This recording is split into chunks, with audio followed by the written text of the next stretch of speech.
नमस्कार। और आज एसएससी जीडी का 21 फरवरी का फर्स्ट शिफ्ट यहाँ पर खत्म हो चुका है और मैं लेकर आया हूँ बिल्कुल सटीक एनालिसिस। और आइए शुरुआत करते हैं वीडियो की दोस्तों। और इस चैनल को आप सब्सक्राइब जरूर कर दें ताकि आप तक डेली का नोटिफिकेशन पहुंच सके दोस्तों। डेली आप ध्यान रखिएगा 10:45 तक आपके पास फर्स्ट शिफ्ट का एनालिसिस पहुंच जाएगा। ठीक है, चलिए तो यहाँ से शुरुआत करते हैं। प्रश्न नंबर पहला आपसे जीके जीएस में पूछा गया है कि हाल ही में किस क्रिकेट खिलाड़ी को अर्जुन पुरस्कार से नवाजा गया। तो यहाँ से आपका करेक्ट आंसर हो जाएगा मोहम्मद शमी। और ध्यान रखिएगा मोहम्मद शमी से अगर पूछा जाए कुल कितने विकेट उन्होंने यहाँ पर लिए थे, तो ध्यान रखना कुल 24 विकेट इन्होंने यहाँ पर लिए थे। ठीक है, अच्छा इनके बारे में और देखते हैं कि राष्ट्रपति द्रौपदी मुर्मू ने राष्ट्रीय खेल पुरस्कार में क्रिकेट मोहम्मद शमी को अर्जुन पुरस्कार दिया गया। भारत के तेज गेंदबाज मोहम्मद शमी को 9 जनवरी 2024, ध्यान रखना है दोस्तों, अभी अगर इनसे नाम पूछा गया तो आगे हो सकता है कि किस तारीख को यह पुरस्कार इन्हें दिया गया। भारत की राष्ट्रपति द्रौपदी मुर्मू द्वारा अर्जुन पुरस्कार से इन्हें सम्मानित किया गया, तो यह आपको यहां पर ध्यान रखना है। और अर्जुन पुरस्कार की हम बात करें तो यहां पर 1961 में इस पुरस्कार की शुरुआत की गई थी, तो यह भी ध्यान रखना है। राशि इसमें 15 लाख रुपए इसमें राशि दी जाती है और यह भी आपको यहां पर ध्यान रखना है। चलिए प्रश्न नंबर दूसरा आपके सामने है। देखिए मैं पूरे का पूरा आपका चित्र के माध्यम से लेकर आया हूं। तो यहां से अगर हम बात करें तो बिरजू महाराज का संबंध किस शास्त्रीय नृत्य से आपसे पूछा गया, तो यहां से करेक्ट आंसर हो जाएगा कथक का। अब आपसे यह भी पूछ सकते हैं कि बिरजू महाराज का निधन किस वर्ष हुआ या कितनी तारीख को हुआ, तो 17 जनवरी, ध्यान रखना है 17 जनवरी और 2022 को इनका क्या हुआ है, देहांत हुआ है, ध्यान रखना है आपको। ठीक है, और देखिए इनसे जुड़ी और भी बातें हैं कि यह भारत में कथक नृत्य के प्रतिपादक थे। वह कथक के लखनऊ कालका बिंदादीन घराने से, वेरी वेरी इंपॉर्टेंट आपसे दोस्तों, यहां से प्रश्न पूरा बनने की संभावना है कि किस घराने से संबंधित है, कालका बिंदादीन घराने से। पंडित बिरजू महाराज को वर्ष 1986 में पद्म विभूषण से सम्मानित किया गया, ध्यान रखिएगा वर्ष 1986 में इनको पद्म विभूषण पुरस्कार से इसमें सम्मानित किया गया। और ध्यान रखिएगा जितने भी पद्म पुरस्कार होते हैं इनकी संख्या वैसे तो 3 होती है और इनमें कोई भी राशि नहीं दी जाती है, ध्यान रखना है। ठीक है, चलिए प्रश्न नंबर 3 आपके सामने है। प्रश्न नंबर 3 आपके सामने है कि उत्तर प्रदेश के वर्तमान में राज्यपाल आपसे पूछे गए। देखिए सभी राज्यों के आप राज्यपाल पढ़ के जाइए। कल आपसे आंध्र प्रदेश का पूछा गया था और आज आपसे क्या पूछा गया, उत्तर प्रदेश का। तो यहां पे करेक्ट आंसर हो जाएगा श्रीमती आनंदीबेन पटेल, जो कि उत्तर प्रदेश की क्या है, राज्यपाल। और मुख्यमंत्री यदि आपसे पूछे तो इन्हें कौन नहीं जानता, श्री योगी आदित्यनाथ। ठीक, चलिए प्रश्न नंबर 4 है आपके सामने कि अनुच्छेद 51A किससे संबंधित है, ये आपसे पूछा गया है। तो यहां पर आपका करेक्ट आंसर हो जाएगा कि 51A जो है मौलिक कर्तव्यों से संबंधित है, ध्यान रखना है। और मौलिक कर्तव्य सोवियत संघ की संविधान से लिया गया है, ये भी ध्यान रखना है। 1976 में अपनाए गए संविधान के 42वें संशोधन द्वारा भारतीय नागरिकों के लिए मौलिक कर्तव्यों का प्रावधान है, ध्यान रखना। कौन से संशोधन द्वारा, तो ध्यान रखना है 42वें। और किस वर्ष, तो 1976, ध्यान रखना है। ठीक है, अच्छा आपसे समिति पूछे तो स्वर्ण सिंह समिति, ध्यान रखना कौन सी समिति, स्वर्ण सिंह समिति, यहां से आपका करेक्ट आंसर हो जाएगा। मौलिक कर्तव्यों की संख्या पूछे तो ध्यान रखना कितने हो जाएंगे आपके, तो 11 हो जाएंगे। ठीक है, प्रश्न नंबर 5 है कि क्रिकेट विश्व कप में सर्वाधिक रन बनाने वाले खिलाड़ी कौन है, तो ध्यान रखना ICC men's cricket world cup के इतिहास में सर्वाधिक रन बनाने वाले सचिन तेंदुलकर हैं। और सचिन तेंदुलकर ने 2278 रन बनाए हैं। सचिन तेंदुलकर को वर्ष 2014 में भारत का सर्वोच्च नागरिक सम्मान पुरस्कार भारत रत्न से इन्हें सम्मानित किया गया, ध्यान रखना है कब, वर्ष 2014 को। ठीक है, ध्यान रखना है आपको। चलिए अगला देखते हैं प्रश्न नंबर 6। अनुच्छेद 343 संविधान में किससे लिया गया, ध्यान रखना किससे संबंधित है। तो अनुच्छेद 43 को पहले हम देखें तो यहां पर हो जाएगा आपका श्रमिकों के लिए वेतन से संबंधित है, अनुच्छेद नंबर 43। देखिए और भी आपके सामने दे रखा है, हो सकता है कल की शिफ्ट में या दूसरी शिफ्ट में 43A पूछ ले। तो उद्योगों के प्रबंधन में मजदूरों की भागीदारी से संबंधित है। 40 देखो ग्राम पंचायत से संबंधित है। 41 देखो काम करने का या शिक्षा का अधिकार, ये दे रखा है।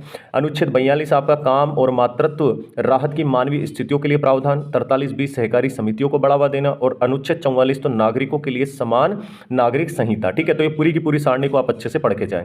देखो राज्य त्योहार, लगातार त्योहार और आपके राज्यों के त्योहार और नृत्य आपसे एग्जाम में पूछे जा रहे हैं, ध्यान रखना है। तो यहां पर लोसर त्योहार आपसे पूछ लिया है, तो यहां से करेक्ट आंसर हो जाएगा अरुणाचल प्रदेश। और देखो मैं यहां पर कुछ और पॉइंट भी लाया हूं, यदि आपसे अरुणाचल प्रदेश के मुख्यमंत्री पूछ ले तो आंसर हो जाएगा पेमा खांडू। और यदि राज्यपाल पूछे तो यहां से हो जाएगा आपका बीडी मिश्रा। क्या हो जाएगा साथियों, बीडी मिश्रा आपका करेक्ट आंसर हो जाएगा।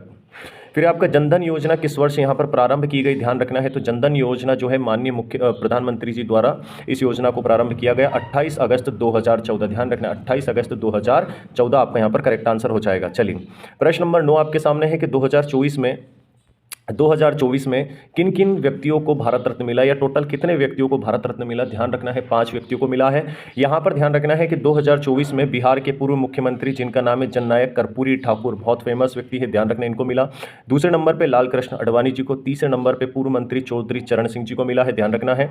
उसके बाद आते हैं पीवी नरसिंह राव और आखिरी है आपके वैज्ञानिक MS स्वामीनाथन को भारत रत्न से सम्मानित किया गया। पहले तो ध्यान रखना है भारत रत्न की शुरुआत किस वर्ष हुई, ध्यान रखना है। तो भारत रत्न की शुरुआत जो है ये आपकी 1954 2052 में की गई, ध्यान रखना है। उसके बाद में ध्यान आपको ये रखना है प्रत्येक वर्ष 26 जनवरी को ये पुरस्कार दिया जाता है, ये भी आपको यहाँ से ध्यान रखना है, ठीक है। चलिए आगे बढ़ते हैं। प्रश्न नंबर 10 आपके सामने है कि गिर राष्ट्र, देखो एकदम सटीक प्रश्न लेकर आया हूं मैं आपके लिए, बिल्कुल एग्जैक्ट प्रश्न है साथियों, इनसे संबंधित टॉपिक आपको पढ़ के जाना है। गिर राष्ट्रीय उद्यान भारत के किस राज्य में स्थित है, ध्यान रखना है। तो सबसे पहले तो आप देखें कि गिर राष्ट्रीय उद्यान को 18 सितंबर 1965 को स्थापित किया गया और भारत के चरम पश्चिम में, यानी कि कहाँ, किस राज्य में, गुजरात के सौराष्ट्र में 1413 वर्ग किलोमीटर भूमि में फैला हुआ राष्ट्रीय उद्यान है, ध्यान रखना है। तो यहाँ से राज्य आपसे पूछा गया तो किस राज्य में पड़ता है, गुजरात में आपका पड़ता है, ध्यान रखना है।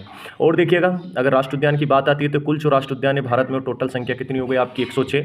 और यहाँ पर आप एक और चीज देखिएगा कि जिम कॉर्बेट राष्ट्रीय उद्यान भारत का पहला राष्ट्रीय उद्यान है, जिसे 1936 में हेली राष्ट्रीय उद्यान के रूप में स्थापित किया गया और आगे चल के इसका नाम क्या हो गया, जिम कॉर्बेट। और इसके बीचों बीच से होकर कौन सी नदी निकलती है, तो रामगंगा नदी यहाँ से होकर निकलती है, ध्यान रखना है, ठीक है। चलिए आगे बढ़ते हैं। प्रश्न नंबर 11 आपके सामने दे रखा है। प्रश्न नंबर 11 है साथियों कि भारतीय संविधान में भाग 4 किससे संबंधित है। देखिए तो सबसे पहले भाग 4 को हम लोग यहाँ पर देखें तो नीति निर्देशक तत्व से संबंधित है, ध्यान रखना है, भारत के नीति निर्देशक तत्व से संबंधित है और इसके अंतर्गत अनुच्छेद आते हैं 36 से लेकर 51 तक। अब यहाँ जो सारणी आपके सामने दे रखी है, सब पूरी की पूरी सारणी को आपके पढ़ के जाना है, एग्जाम में आपसे पूछ सकता है, ठीक है। मूल कर्तव्य आपके बहुत इंपॉर्टेंट है, मौलिक अधिकार आज आपसे पूछा गया है दोस्तों, नागरिकता आपसे जो है पूछ सकता है, पंचायतें आपसे पूछ सकता है। तो ये जितनी भी आपकी यहाँ पर सारणी में दे रखा है इन सभी को आप पढ़ के जाए। और कुल भाग की यदि हम बात करते तो टोटल भाग कितने आपके 22 और अनुसूचियां कितनी है ये आप मुझे अभी के अभी कमेंट करके बताइए कि कुल अनुसूचियां कितनी है। साथियों अगर वीडियो आपको अच्छा लगा हो इसको एक बार और देखिएगा और इससे संबंधित पूरा टॉपिक पढ़िए और चैनल को सब्सक्राइब जरूर करिएगा ताकि डेली का 10:45 पे आपको पहली शिफ्ट का एनालिसिस में लेकर आऊँ। उसके बाद आखिरी आपको दोस्तों करंट अफेयर्स है, जैसे कि हमारा कुछ साथियों से यहाँ पर संपर्क हो पाया तो 5 से 7 प्रश्न वो करंट अफेयर्स के बता रहे हैं। तो मैं आपसे बस यही बोलना चाहता हूँ कि पिछले 6 से 8 महीनों के अंतर्गत जितने भी करंट अफेयर्स है केवल इतना पढ़ के जाए जिसमें से पुरस्कार। हिंदी की यदि हम बात करें तो हिंदी में देखिएगा पर्यायवाची से आपके 2 से 3 प्रश्न पूछे गए, विलोम शब्द में 3 प्रश्न पूछे गए, शुद्ध वर्तनी से 2 प्रश्न, मुहावरे लोकोक्तियां से 2 प्रश्न, एक शब्द से 2 प्रश्न, तत्सम तद्भव से 1 प्रश्न, सार्थक शब्द से 1 प्रश्न।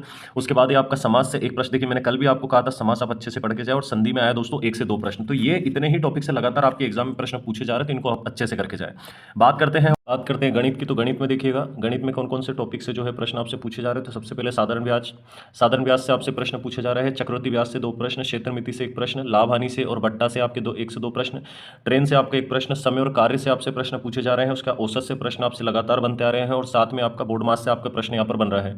इसी के साथ एलसीएम एचसीएफ से 1 प्रश्न, अनुपात से 1 प्रश्न और यहाँ पर प्रतिशत में आपसे 1 प्रश्न यहाँ पर पूछा गया, ठीक है। तो इतने ये जो टॉपिक आपके दिखाई दे रहे हैं इन सभी टॉपिकों को आप जो है अच्छे से कवर करके जाए, यहाँ से लगातार आपसे जो है एग्जाम में प्रश्न यहाँ पर बन रहे हैं। और यदि हम बात करें, चलिए तो ये तो हो गया आपका हिंदी और मैथ्स का। अब देखिए रीजनिंग की हम बात करें तो देखिए रीजनिंग में कौन कौन से टॉपिक से आज प्रश्न आए हैं। तो जो रीजनिंग से आपका है कोडिंग डिकोडिंग से 3 प्रश्न है, लगातार यहाँ पर प्रश्न बन रहे हैं। लुप्त पद आपसे 2 से 3 पूछे गए, आकृति में चित्र आपसे पूछा गया है, ठीक है। और एग्जैक्ट हमें जानकारी नहीं मिल पाई है कि आकृति कौन सी आपसे पूछी जा रही है, ठीक है। वेन आरेख से आपसे प्रश्न पूछ रहा है, पेपर कटिंग से पूछा जा रहा है, वर्णमाला में 1 से 2 प्रश्न, दिशा दूरी से आज प्रश्न पूछा गया, कथन निष्कर्ष से प्रश्न पूछा जा रहा है, रक्त संबंध में आपसे 1 प्रश्न पूछा जा रहा है। और रक्त संबंध में आप थोड़ा सा ध्यान रखें, जैसे कि प्रश्न है कि A+B का पिता है, ठीक है ना, इस तरह से आप प्रश्न अच्छे से करके जाएं। और उसी के साथ आपसे मिरर इमेज से यहाँ पर आज भी प्रश्न आपसे पूछा गया। तो ये जितने आपके टॉपिक हैं सभी टॉपिक से जो आपके प्रश्न पूछे जा रहे हैं वो हमने आपको बता दिया है। और यहाँ पर चैनल को आप सब्सक्राइब जरूर करें ताकि डेली का नोटिफिकेशन आपको मिलता रहे और डेली सुबह 10:45 पर आपका वीडियो अपलोड हो जाएगा। तो यहाँ पर चैनल को सब्सक्राइब करें ताकि फर्स्ट शिफ्ट से लेकर आप आखिरी शिफ्ट तक पूरे के पूरे वीडियो का करेक्ट एनालिसिस यहाँ पे कर पाए। चलिए आज के लिए इतना ही काफी है। जय हिंद, जय भारत, वंदे।